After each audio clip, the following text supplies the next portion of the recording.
सूबेदार शिव सिंह की किताब साडा सभ्याचारक विरसा नहीं लभने रंग गवाचे। पहला अध्याय बदलदा ते अलोप हुंदा सभ्याचार। कुदरत वालों साजे गए संसार अंदर सभ्याचार दे उपजन ते अलोप हो जाने की कहानी नवी नहीं है, सगों हज़ारां लखां साल पुरानी है, क्योंकि उपजी हुई हर एक चीज़ समा पा के अलोप होंदी रहिंदी है। भाव जिस भी वस्तु ने उपजना है उसने अंत में एक दिन जरूर अलोप हो जाना है, एक कुदरत का नियम है। दूसरे शब्दों में यह कहना भी ठीक है कि हर उपजन वाली वस्तु अपने उपजन वेले अपने अंत को भी नाल लैके उपजदी है, परंतु वो लोप होने वास्ते ही उपजी हुंदी है। इस करके इस धरती उपर सदा लई कायम रहने वास्ते हुण तक कुछ भी नहीं उपज सकिया। जदों तो मनुखी जोत इस धरती उपर जगनी शुरू हुई होवेगी, उपजन ते लोप होने की खेड़ इस तो भी पहलों तो जारी हुई होवेगी, क्योंकि उस तो भी पहलों होर बहुत कुछ उपज के अलोप हो चुका होवेगा। पर सभ्याचार कोई वस्तु नहीं बल्कि एक वर्तारे दे नां वाला शब्द है। विग्यानी तो इत्थों तक कह रहे हैं कि तब्दीली इस धरती उपर ही नहीं सगों आसमान से भी हो रही है। जिवें धरती ते सूरज समेत हर एक ग्रह जो खगोल विच मौजूद है कोई भी स्थिर नहीं है, उन्हां दी भी म्याद कायम है ਅਤੇ ਉਹਨਾਂ भी अंत ਨੂੰ ਅਲੋਪ होना है। उन्हां मुताबिक धरती पहलों सूरज का हिस्सा रही है, फिर किसी कारण उस नालों टुट के दूर चली गई। उस अग दे गोले यानी धरती उपर बारिशां शुरू हो गई, जिस नाल ठंडी होने लग पई। ठंडी हो रही धरती कितों अंदर वल खिंची गई तो कितों बाहर वल नूं उभरी, जिस करके अंदर वल पिचकी धरती उत्ते नीवें थां बन जाण करके ते बारिशां का पानी इकट्ठा हो जाण करके समुद्र बन गए, तो उभरी हुई थां ਉੱਚੀ हो जाण करके वो पहाड़ बन के होंद विच आ गए। उन्हां मुताबिक इस धरती के अंदर हुण भी हिलजुल जारी रहिंदी है ते प्लेटां इधर उधर खिसक रहीआं होण करके भुचाल ते सुनामीआं होंद विच आ रहीआं हन। खैर, इस अणदिसदे घटनाक्रम नूं समझण ते खोज करनी विग्यानियां दा काम है ते जो साडी समझ तो बाहर है। इस उपजन ते लोप होने वाली खेड बारे मनुख नूं तां अपनी होंद तो भी बहुत मगरों तक जाके पता लग्या होवेगा, क्योंकि मनुखी होंद वेले शुरू विच ਉਹ ਹੁਣ ਵਾਂਗੂ इतना जागरूक नहीं होवेगा जो कुदरत वालों चलाए हुए इस तब्दीली के जादू ਨੂੰ समझ सके। मशहूर खोजी विज्ञानी चार्ल्स डार्विन मुताबिक ਜਦੋਂ मनुख एक जंगली पशु बन मानस तो बदल के मनुखी रूप ਵਿੱਚ ਆਉਂਦਾ ਗਿਆ, ਉਹ ਹੁਣ ਵਾਂਗੂ ਉਸ ਵੇਲੇ ਸੱਭਿਅਕ ਸੋਚ ਵਿੱਚ ਨਹੀਂ ਸੀ। ਉਹ ਉਸ ਵੇਲੇ ਤੇ ਕਾਫੀ ਸਮਾਂ ਮਗਰੋਂ ਵੀ ਆਪਣੇ ਪੂਰਵਜਾਂ ਵਾਂਗੂ ਨਗਨ रूप ਵਿੱਚ ਹੀ ਵਿਚਰਦਾ ਰਿਹਾ ਸੀ। ਜਿਵੇਂ ਜਿਵੇਂ ਸੱਭਿਅਕ ਸੋਚ ਉਸ ਅੰਦਰ ਦਾਖਲ ਹੁੰਦੀ ਗਈ, ਤਦ ਤੋਂ ਉਸ ਨੂੰ ਸੋਝੀ ਆਉਣੀ ਸ਼ੁਰੂ ਹੋ ਗਈ ਤੇ ਹੋਰ ਅੱਗੇ ਵੱਧ ਕੇ ਸੱਭਿਅਕ ਬਣ ਕੇ ਆਪਣੇ ਸਰੀਰਕ ਨਗਨ ਗੁਪਤ ਅੰਗਾਂ ਨੂੰ ਰੁੱਖਾਂ ਦੇ ਪੱਤਿਆਂ ਨਾਲ ਢਕਣ ਲੱਗ ਪਿਆ। ਇਸੇ ਤਰ੍ਹਾਂ ਉਹਨਾਂ ਦਾ ਸੱਭਿਅਕ ਸਫ਼ਰ ਅੱਗੇ ਵੱਲ ਵੱਧਦਾ ਗਿਆ ਤੇ ਹੁਣ ਵਾਲੀ ਸਥਿਤੀ ਤੱਕ ਪਹੁੰਚ ਗਿਆ ਤੇ ਮਨੁੱਖੀ ਸੋਚ ਵੀ ਬਦਲਦੀ ਹੋਈ ਹੁਣ ਵਾਲੇ ਰੂਪ ਵਿੱਚ ਆ ਚੁੱਕੀ ਹੈ ਤੇ ਸਫ਼ਰ ਹੋਰ ਅੱਗੇ ਵੱਲ ਜਾਰੀ ਹੈ। ਸੱਭਿਅਕ ਸੋਚ ਦਾ ਗਿਆਨ ਇਸ ਧਰਤੀ ਉੱਤੇ ਸਿਰਫ ਮਨੁੱਖ ਜਾਤੀ ਵਿੱਚ ਹੀ ਹੈ ਤੇ ਇਸ ਤੋਂ ਬਗੈਰ ਹੋਰ ਕਿਸੇ ਵੀ ਜੀਵ ਜਾਤੀ ਵਿੱਚ ਨਹੀਂ पनप सकिया। इस करके ही मनुखी जीव नूं धरती उपरला सब जीवां दा बादशाह गिणिया जांदा है, जो दूसरे सब जीवां उपर अपनी सभ्यक सोच राहीं राज कर रहा है। बदल रहा सभ्याचार। सभ्याचार की हुंदा है? शब्द सभ्याचार, सभ्यता ते सभ्यक तीनों ही सभ्य शब्द तो बने हैं।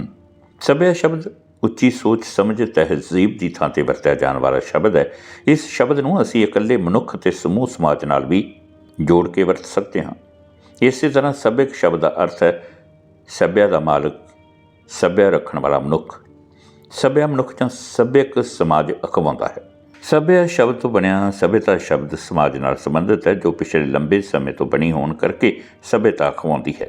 भाव किसी समाज की लंबे समय तक सामी चलती रही उच्ची समझ, काम करन विचरण के ढंग तरीके आदि हैं, जिमें सिंधु घाटी, महिंद जड़ो, आर्यन ते मुगल काल वेले वाली पुरानी रौह रीति नूं सभ्यता कहा जाता है। जिस व्यक्ति ने जन्म लैके अपनी जिंदगी जिस इलाके प्रांत समाज विच लंघाई है उसका अपना सभ्याचार हुंदा है। समूहिक रूप विच जात बरादरी देश प्रेम का अपना अपना सभ्याचार हुंदा है। हुकूमत कर रहे लोगों का जे कोई सभ्याचार है तो उसके अधीन लोक समाज का भी कोई सभ्याचार है। ਵੱਖ-ਵੱਖ ਸੱਭਿਆਚਾਰਾਂ ਦੇ ਲੋਕ जद मिल के जीवन लंघाउंदे हन तां एक दूजे सभ्याचार का प्रभाव कबूलते हैं।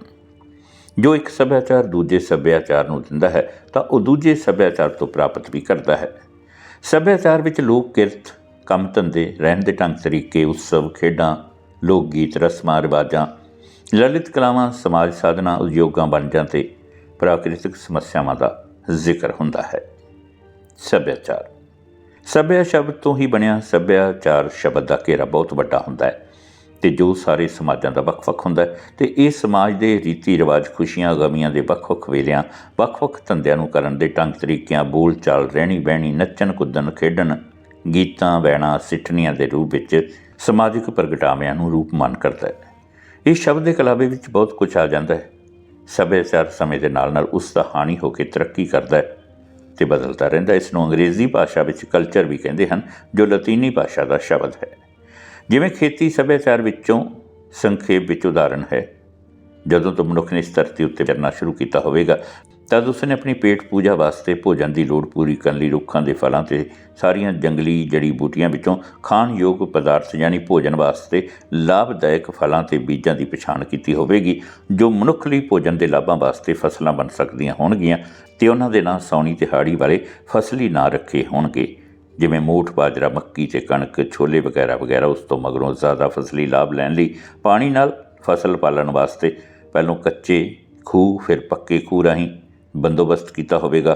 ਹਲਟ ਬਣੇ ਹੋਣਗੇ, ਫਿਰ ਡੀਜ਼ਲ ਇੰਜਨ ਦੀ ਮਦਦ ਨਾਲ ਪਾਣੀ ਬਾਹਰ ਕੱਢਣ ਵਾਲਾ ਸੱਭਿਆਚਾਰ ਬਣਿਆ ਅਤੇ ਹੁਣ ਮੌਜੂਦਾ ਸੱਭਿਆਚਾਰ ਕਈ ਪੜਾਵਾਂ ਵਿੱਚੋਂ ਦੀ ਹੁੰਦਾ ਅਤੇ ਬਦਲਦਾ ਹੋਇਆ ਬਿਜਲੀ ਦੀ ਪਾਵਰ ਨਾਲ ਚੱਲਣ ਵਾਲੀ ਮੋਟਰ ਹੋਂਦ ਵਿੱਚ ਆਉਣ ਕਰਕੇ ਟਿਊਬਵੈੱਲ ਸੱਭਿਆਚਾਰ ਤੱਕ ਪਹੁੰਚ ਚੁੱਕਿਆ ਹੈ, ਜਿਸ ਦਾ ਸਫ਼ਰ ਹੁਣ ਵੀ ਚਾਲੂ ਹੈ। ਇਸ ਤੋਂ ਬਗੈਰ ਸਾਰਾ ਸਾਲ ਪਾਣੀ ਵਗਣ ਵਾਲੇ ਦਰਿਆਵਾਂ ਤੋਂ ਪਾਣੀ ਦਾ ਲਾਭ ਲੈਣ ਵਾਸਤੇ ਨਦੀਆਂ ਦਾ ਪਾਣੀ ਰੋਕ ਕੇ ਯਾਨੀ ਬੰਨ੍ਹ ਬਣਾ ਕੇ ਨਹਿਰੀ ਸਿਸਟਮ ਰਾਹੀਂ ਪਾਣੀ ਖੇਤਾਂ ਤੱਕ ਲਿਆ ਕੇ ਫਸਲਾਂ ਨੂੰ ਪਾਣੀ ਦਿੱਤਾ ਜਾਂਦਾ ਹੈ, ਜਿਸ ਨੂੰ ਆਬਪਾਸ਼ੀ ਵੀ ਕਿਹਾ ਜਾਂਦਾ ਹੈ। ਮੌਜੂਦਾ ਖੇਤੀ ਸੱਭਿਆਚਾਰ ਪਿਛਲੇ ਲੱਖਾਂ ਕਰੋੜਾਂ ਸਾਲਾਂ ਦੀ ਕੀਤੀ ਸਖਤ ਮਿਹਨਤ ਅਤੇ ਤਜਰਬਿਆਂ ਦੀ ਦੇਣ ਹੈ। ਕਿਸੇ ਵੀ ਸੱਭਿਆਚਾਰ ਦੀ ਮੰਜ਼ਿਲ ਨਹੀਂ ਹੁੰਦੀ, ਇਹ ਪੜਾਅਵਾਰ ਸੁਧਰਦਾ ਹੋਇਆ ਅੱਗੇ ਵੱਧਦਾ ਹੈ, ਤਰੱਕੀ ਕਰਦਾ ਰਹਿੰਦਾ ਹੈ। ਇਹ ਬਹੁਪੰਥੀ ਹੁੰਦਾ ਹੈ, ਇਸ ਵਿੱਚ ਬਹੁਤ ਕੁਝ ਸ਼ਾਮਲ ਹੁੰਦਾ ਹੈ। ਕੋਈ ਸਮਾਜ ਜਾਂ ਕੌਮ ਸੱਭਿਆਚਾਰ ਤੋਂ ਸੱਖਣੀ ਨਹੀਂ ਹੁੰਦੀ। ਹਾਂ, ਵਿਕਾਸ ਗਤੀ, ਗਿਆਨ ਵਿਗਿਆਨ ਦੇ ਪ੍ਰਭਾਵ ਅਤੇ ਕੌਮੀ ਚਰਿੱਤਰ ਦੇ ਪ੍ਰਭਾਵ ਵੱਖ-ਵੱਖ ਸੱਭਿਆਚਾਰ ਉੱਪਰ ਪੈਂਦੇ ਰਹਿੰਦੇ ਹਨ। ਸੱਭਿਆਚਾਰ ਕਿਵੇਂ ਉਪਜਦਾ ਹੈ? ਕੋਈ ਵੀ ਸਮਾਜ ਜਦੋਂ ਸ਼ੁਰੂ ਵਿੱਚ ਵਿਚਰਨਾ ਸ਼ੁਰੂ ਕਰਦਾ ਹੋਵੇਗਾ ਤਾਂ ਉਸ ਵਿੱਚ ਬਹੁਤ ਸਾਰੇ ਪਰਿਵਾਰ ਅਤੇ ਕਬੀਲੇ ਸ਼ਾਮਲ ਹੋਣ ਕਰਕੇ ਉਹਨਾਂ ਦੇ ਮੈਂਬਰਾਂ ਦੀ ਸੋਚ ਵਿੱਚ ਵੀ ਥੋੜ੍ਹੀ ਭਿੰਨਤਾ ਜ਼ਰੂਰ ਹੋਵੇਗੀ, ਜਿਸ ਕਰਕੇ ਉਹਨਾਂ ਵੱਲੋਂ ਹਰ ਧੰਦੇ ਨੂੰ ਕਰਨ ਦੇ ਢੰਗ ਤਰੀਕੇ ਵਿੱਚ ਵੀ ਫਰਕ ਇਸ ਕਰਕੇ ਹੁੰਦਾ ਹੈ ਕਿ ਉਹਨਾਂ ਦੇ ਸੋਚਣ ਦਾ ਤਰੀਕਾ ਇੱਕ ਨਹੀਂ ਹੁੰਦਾ। ਪਰ ਕੁਝ ਸਮੇਂ ਮਗਰੋਂ ਇੱਕ ਦੂਸਰੇ ਵੱਲ ਦੇਖ ਕੇ ਇਸ ਭਿੰਨਤਾ ਨੂੰ ਦੂਰ ਕਰਕੇ ਇਕਸਾਰਤਾ ਲੈ ਆਉਂਦੇ ਹੋਣਗੇ ਅਤੇ ਇਸੇ ਇਕਸਾਰਤਾ ਵਾਲੇ ਵਿਚਰਨ ਨੂੰ ਹੀ ਸਾਂਝੇ ਸੱਭਿਆਚਾਰ ਦੇ ਉਪਜਣ ਦਾ ਨਾਂ ਦਿੱਤਾ ਗਿਆ ਹੈ। ਇਸ ਤੋਂ ਮਗਰੋਂ ਉਪਜਿਆ ਹੋਇਆ ਨਵਾਂ ਸੱਭਿਆਚਾਰ ਸਮੇਂ-ਸਮੇਂ ਸੋਧਿਆ ਜਾਂਦਾ ਰਹਿੰਦਾ ਹੈ। ਸੋਧਿਆ ਹੋਇਆ ਸੱਭਿਆਚਾਰ ਨਵਾਂ ਰੂਪ ਧਾਰ ਕੇ ਚਾਲੂ ਹੋ ਜਾਂਦਾ ਹੈ ਅਤੇ ਉਸ ਦੇ ਬੇਲੋੜੇ ਹਿੱਸੇ ਦੀ ਹੁਣ ਲੋੜ ਨਾ ਰਹਿਣ ਕਰਕੇ ਹੌਲੇ ਤਿਆਗ ਦਿੱਤਾ ਜਾਂਦਾ ਹੈ। ਸੱਭਿਆਚਾਰ ਦੀ ਪਛਾਣ ਸਾਡੀ ਭਾਸ਼ਾ, ਸ਼ੈਲੀ, ਇਤਿਹਾਸਕ ਪਰੰਪਰਾਵਾਂ, ਕੌਮੀ ਸੰਘਰਸ਼, ਲੋਕ ਲਹਿਰਾਂ ਦੇ ਅਧਿਐਨ ਤੋਂ ਕੀਤੀ ਜਾ ਸਕਦੀ ਹੈ। ਕਿਸੇ ਕੌਮ, ਦੇਸ਼ ਦੇ ਲੋਕ ਜੀਵਨ ਦੇ ਪਹਿਰਾਵੇ, ਕਿੱਤੇ, ਘਰ, ਪਿੰਡ, ਗਲੀ, ਮੁਹੱਲੇ, ਜੀਵਨ ਜਿਉਣ ਦੇ ਢੰਗ ਤਰੀਕੇ, ਖੇਤੀਬਾੜੀ ਸੰਬੰਧੀ ਵਸਤੂ ਵੇਰਵੇ, ਕਲਾ, ਗੀਤ, ਸੰਗੀਤ, ਨਾਚ, ਧਰਮ ਦੁਆਰੇ, ਭਰਮ ਵਹਿਮ, ਖੇਡਾਂ, ਬਾਤਾਂ ਆਦਿ ਸੱਭਿਆਚਾਰ ਦੇ ਵਿਸ਼ਾਲ ਸੰਕਲਪਾਂ ਵਿੱਚ ਸ਼ਾਮਲ ਕਰਨ ਵਾਲੇ ਅੰਗ ਹਨ। ਇਸੇ ਤਰ੍ਹਾਂ ਜਨ ਸਮੂਹ ਦੇ ਜੀਵਨ ਦੇ ਰਹਿਣ ਦੇ ਢੰਗ ਤਰੀਕੇ, ਵਿਆਹ ਮਰਨਾ ਸੰਬੰਧੀ ਰਸਮਾਂ ਆਦਿ ਹਨ। ਸੱਭਿਆਚਾਰ ਕਿਉਂ ਬਦਲਦਾ ਹੈ? ਕੋਈ ਵੀ ਸੱਭਿਆਚਾਰ ਜੋ ਇੱਕ ਵਾਰ ਬਣ ਗਿਆ ਹੋਵੇਗਾ ਅਤੇ ਜੇ ਉਹ ਆਉਣ ਵਾਲੇ ਸਮੇਂ ਵਾਸਤੇ ਵੀ ਢੁਕਵਾਂ ਹੋਵੇਗਾ ਤਾਂ ਉਹ ਹੋਰ ਲੰਬਾ ਸਮਾਂ ਕੱਢ ਸਕਿਆ ਹੋਵੇਗਾ, ਫਿਰ ਵੀ ਉਹ ਸਦਾ ਲਈ ਕਾਇਮ ਨਹੀਂ ਰਹਿ ਸਕਦਾ। ਇਹ ਬਦਲਦਾ ਹੈ। ਤਬਦੀਲੀ ਕੁਦਰਤ ਦਾ ਅਸੂਲ ਹੈ, ਪਰ ਬਦਲਿਆ ਜ਼ਰੂਰ ਹੋਵੇਗਾ। ਤਬਦੀਲੀ ਦੇ ਵੀ ਕਈ ਕਾਰਨ ਹੁੰਦੇ ਨੇ ਜਿਨ੍ਹਾਂ ਕਰਕੇ ਤਬਦੀਲੀ ਹੁੰਦੀ ਹੈ। ਪਹਿਲਾ ਕਾਰਨ ਲੰਬੇ ਸਮੇਂ ਮਗਰੋਂ ਸਮਾਜ ਦੀ ਸੋਚ ਵਿੱਚ ਆਇਆ ਸੁਧਾਰ ਹੁੰਦਾ ਹੈ। ਸਮਾਂ ਬਹੁਤ ਬਲਵਾਨ ਹੁੰਦਾ ਹੈ। ਜਿਵੇਂ ਇਹ ਬੀਤਦਾ ਜਾਂਦਾ ਹੈ ਤਿਵੇਂ ਸਮਾਜ ਹੋਰ ਸੱਭਿਅਕ ਹੁੰਦਾ ਜਾਂਦਾ ਹੈ। ਮਨੁੱਖੀ ਸੋਚ ਵਿੱਚ ਹੋਰ ਸੁਧਾਰ ਹੁੰਦਾ ਰਹਿੰਦਾ ਹੈ।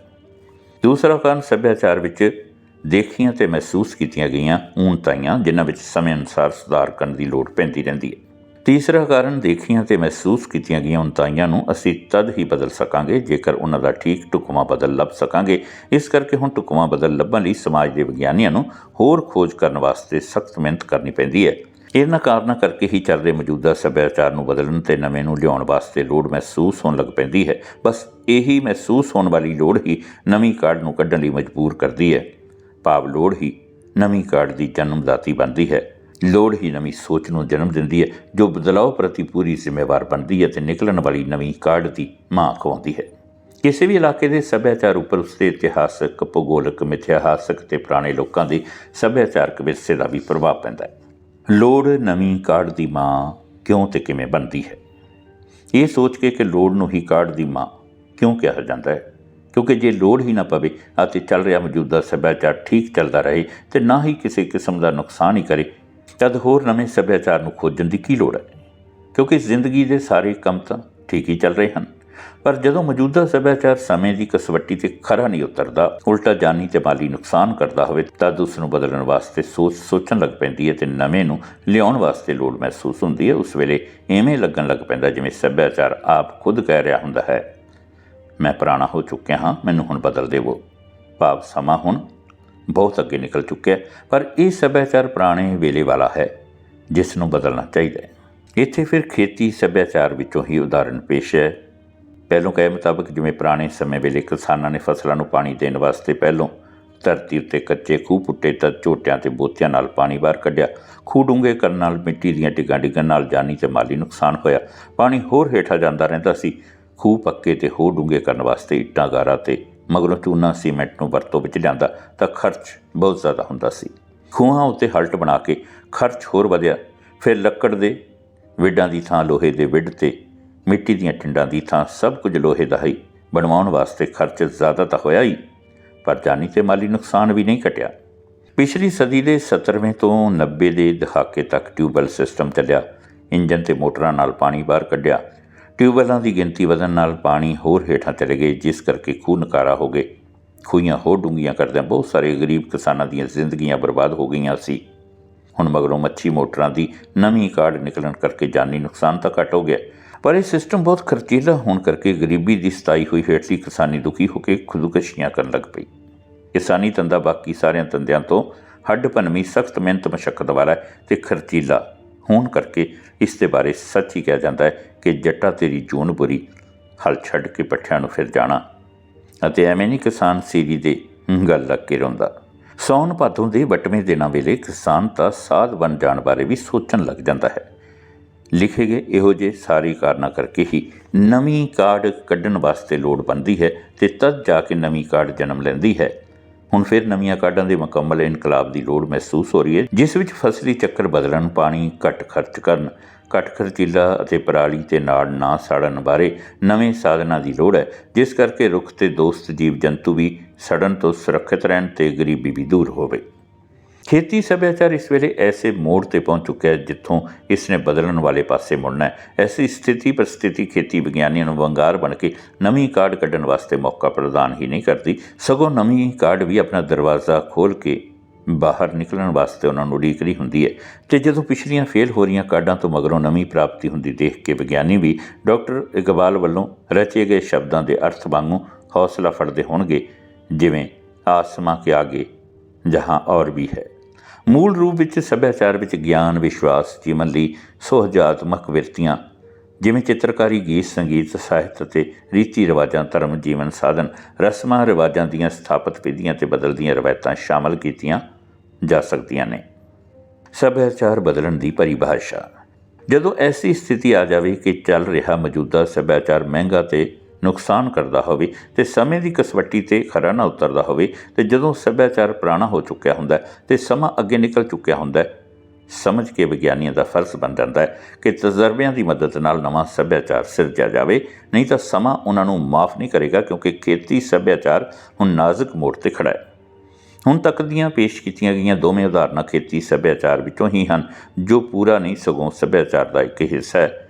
ਇਸ ਵਿੱਚ ਲਿਖੇ ਯਾਨੀ ਵਰਤੇ ਗਏ ਪੁਰਾਣੇ ਸਾਧਨ, ਝੋਟੇ ਅਤੇ ਬੋਕੇ ਸ਼ਬਦਾਂ ਬਾਰੇ ਵਿਸਥਾਰ ਨਾਲ ਅੱਗੇ ਜਾ ਕੇ ਲਿਖਿਆ ਜਾਵੇਗਾ।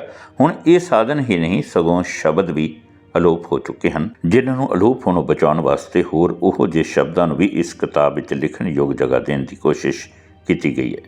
ਸੱਭਿਆਚਾਰ ਅਣਜਾਣ ਵਿਅਕਤੀਆਂ ਨੂੰ ਗਿਆਨ ਪ੍ਰਦਾਨ ਕਰਵਾਉਂਦਾ ਹੈ, ਜ਼ਿੰਦਗੀ ਨੂੰ ਉਸਾਰੂ ਬਣਾਉਣ ਦੇ ਸੁਪਨੇ ਸਿਰਜਦਾ ਹੈ, ਜਿਨ੍ਹਾਂ ਦੀ ਪੂਰਤੀ ਲਈ ਮਨੁੱਖ ਆਪਣੀ ਰਚਨਾਤਮਕ ਸੋਚ ਦੀ ਵਰਤੋਂ ਕਰਦਾ ਹੈ।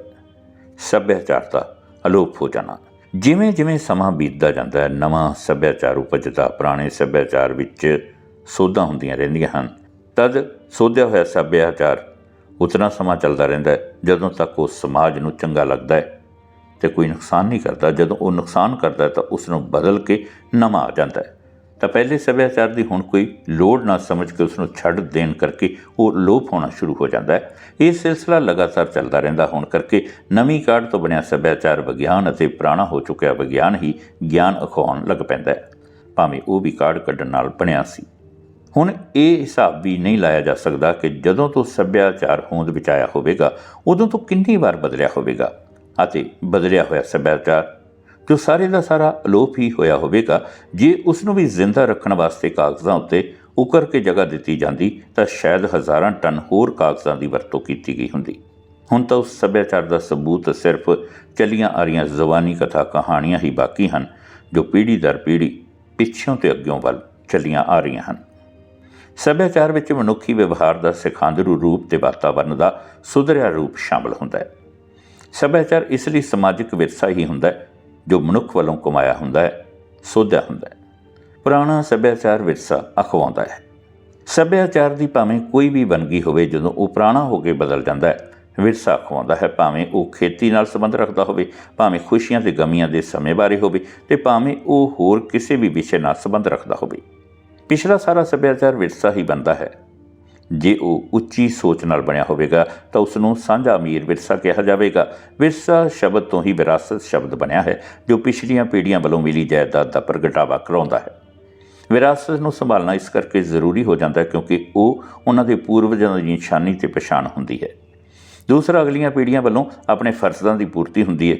ਇਹ ਵਿਰਾਸਤ ਅਤੇ ਉਸ ਦੀ ਸੰਭਾਲ ਐਸਾ ਗੁਣ ਹੁੰਦਾ ਜੋ ਪੀੜ੍ਹੀਆਂ ਨੂੰ ਆਪਸ ਵਿੱਚ ਜੋੜੀ ਰੱਖਦਾ ਹੈ। ਜਿਹੜੀਆਂ ਕੌਮਾਂ ਆਪਣੀ ਪਿਛਲੀ ਮਿਲੀ ਵਿਰਾਸਤ ਦੀ ਸੰਭਾਲ ਨਹੀਂ ਕਰਦੀਆਂ, ਉਹ ਬਰਬਾਦ ਹੋ ਜਾਂਦੀਆਂ ਹਨ, ਕਿਉਂਕਿ ਵਿਰਾਸਤ ਦੀ ਇਤਿਹਾਸ ਹੁੰਦੀ ਹੈ ਤੇ ਬਣਦੀ ਹੈ। ਵਿਰਾਸਤ ਦੀ ਸੰਭਾਲ ਇਸ ਕਰਕੇ ਵੀ ਜ਼ਰੂਰੀ ਹੁੰਦੀ ਹੈ ਤਾਂ ਕਿ ਅਗਲੀਆਂ ਪੀੜ੍ਹੀਆਂ ਨੂੰ ਪਿਛਲੀਆਂ ਪੀੜ੍ਹੀਆਂ ਦੀ ਸੋਚ ਅਤੇ ਹੱਥਾਂ ਵਿੱਚ ਹੁਨਰ ਦੇ ਪੱਧਰ ਬਾਰੇ ਵੀ ਸਮਝਿਆ ਜਾਵੇ, ਕਿਉਂਕਿ ਵਿਰਾਸਤ ਨੂੰ ਸਬੂਤ ਵਜੋਂ ਉਹਨਾਂ ਅੱਗੇ ਰੱਖਿਆ ਜਾ ਸਕਦਾ ਹੈ। ਵਿਰਾਸਤ ਪਿਛਲੀਆਂ ਪੀੜ੍ਹੀਆਂ ਵੱਲੋਂ ਪਿੱਛੇ ਛੱਡੇ ਪੈਰਾਂ ਦੇ ਨਿਸ਼ਾਨ ਹੀ ਹੁੰਦੀਆਂ ਹਨ, ਜੋ ਨਿਸ਼ਾਨੀਆਂ ਦੇ ਰੂਪ ਵਿੱਚ ਸੰਭਾਲਣੀਆਂ ਬਹੁਤ ਜ਼ਰੂਰੀ ਹੁੰਦੀਆਂ ਹਨ। ਸੱਭਿਆਚਾਰ ਵਿੱਚ ਉਹ ਕਦਰਾਂ ਕੀਮਤਾਂ ਸ਼ਾਮਲ ਹੋ ਜਾਂਦੀਆਂ ਹਨ ਜਿਨ੍ਹਾਂ ਦੀ ਲੋਕਾਂ ਵਿੱਚ ਪ੍ਰਵਾਨਗੀ ਮਿਲ ਚੁੱਕੀ ਹੁੰਦੀ ਹੈ। ਜਿਵੇਂ ਪੰਜਾਬੀ ਸੱਭਿਆਚਾਰ ਵਿੱਚ ਤਿਉਹਾਰ, ਸ਼ਗਨ, ਅਪਸ਼ਗਨ, ਰੀਤੀ ਰਿਵਾਜ ਸੱਭਿਆਚਾਰ ਵਿੱਚ ਜਿਹੜੀਆਂ ਕੀਮਤਾਂ ਪ੍ਰਵਾਨ ਹਨ, ਉਹ ਨਵੀਂ ਵਿਗਿਆਨਕ ਸੋਚ ਜਾਂ ਕਾਢ ਨਿਕਲਣ ਨਾਲ ਤਬਦੀਲ ਹੁੰਦੀਆਂ ਰਹਿੰਦੀਆਂ ਹਨ ਤੇ ਹੌਲੀ-ਹੌਲੀ ਬਦਲ ਜਾਂਦੀਆਂ ਹਨ।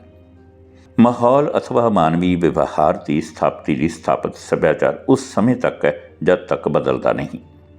ਬੌਧਾਤਮਿਕ ਸੱਭਿਆਚਾਰ ਵਿੱਚ ਆਪਣੇ ਲੋਕ ਵਿਚਾਰ, ਸੋਚ, ਵਿਸ਼ਵਾਸ, ਸਾਹਿਤ, ਕਲਾ, ਸੰਗੀਤ, ਧਰਮ, ਇਤਿਹਾਸ, ਫਲਸਫਾ ਸ਼ਾਮਲ ਕੀਤਾ ਜਾ ਸਕਦਾ ਹੈ। ਸੱਭਿਆਚਾਰ ਸਿਰਫ ਮਾਨਵੀ ਵਿਵਹਾਰ ਹੈ ਜੋ ਸਿੱਖਿਆ ਤੇ ਸਿਖਾਇਆ ਜਾਂਦਾ ਹੈ। ਮਾਨਵੀ ਵਰਤਾਰਾ ਸਮਾਜ ਦਾ ਵਰਤਾਰਾ ਬਣ ਜਾਂਦਾ ਹੈ ਕਿਉਂਕਿ ਮਨੁੱਖ ਹੀ ਸਮਾਜਿਕ ਪ੍ਰਾਣੀ ਹੈ। ਪੰਜਾਬੀ ਸੱਭਿਆਚਾਰ ਦੀ ਆਪਣੀ ਨਿਵੇਕਲੀ ਹੋਂਦ ਤੇ ਪਹਿਚਾਣ ਹੈ, ਭਾਵੇਂ ਇਹ ਸਰਬ ਵਿਆਪੀ ਹੁੰਦਾ ਹੈ, ਪਰ ਪੰਜਾਬੀ ਸੱਭਿਆਚਾਰ ਨੇ ਪੰਜਾਬੀਅਤ, ਪੰਜਾਬੀ ਅਤੇ ਪੰਜਾਬ ਦੀ ਧਰਤੀ ਨੂੰ ਸੁੰਦਰ ਸਵਰਗ, ਅਮੁੱਲੀਆਂ ਦਾਤਾਂ ਦਾ ਘਰ ਬਣਾਇਆ ਹੈ। ਸੱਭਿਆਚਾਰ ਵਿੱਚ ਪੰਜਾਬੀਆਂ ਦੀ ਦਲੇਰੀ, ਹੌਸਲੇ, ਮਿਲਵਰਤਨ, ਸੇਵਾ ਭਾਵਨਾ ਸਲਾਹੁਣਯੋਗ ਹੈ। ਅਸੀਂ ਪੰਜਾਬੀ ਸੱਭਿਆਚਾਰ ਦੇ ਇਤਿਹਾਸ ਪੈਟਰਨ ਅਨੁਸਾਰ ਉਸ ਸੰਬੰਧੀ ਜੋ ਵਸਤੂ ਵੇਰਵੇ ਇਕੱਠੇ ਕੀਤੇ ਹਨ, ਉਸ ਦੇ ਆਪਣੇ ਆਧਾਰ ਤੱਤ ਹਨ, ਕਿਉਂਕਿ ਉਹ ਪੰਜਾਬੀ ਸਮਾਜ ਦਾ ਵਿਰਸਾ ਹੈ। ਇਸ ਲਈ ਉਸ ਵਿੱਚ ਲੋਕ ਰਵਾਇਤਾਂ, ਬਿਰਤੀਆਂ ਅਤੇ ਕਦਰਾਂ ਕੀਮਤਾਂ ਸੁਭਾਵਿਕ ਸ਼ਾਮਲ ਕੀਤੀਆਂ ਜਾਂਦੀਆਂ ਗਈਆਂ ਹਨ। ਬਾਕੀ ਅਗਲੇ ਅਧਿਆਇ ਵਿੱਚ।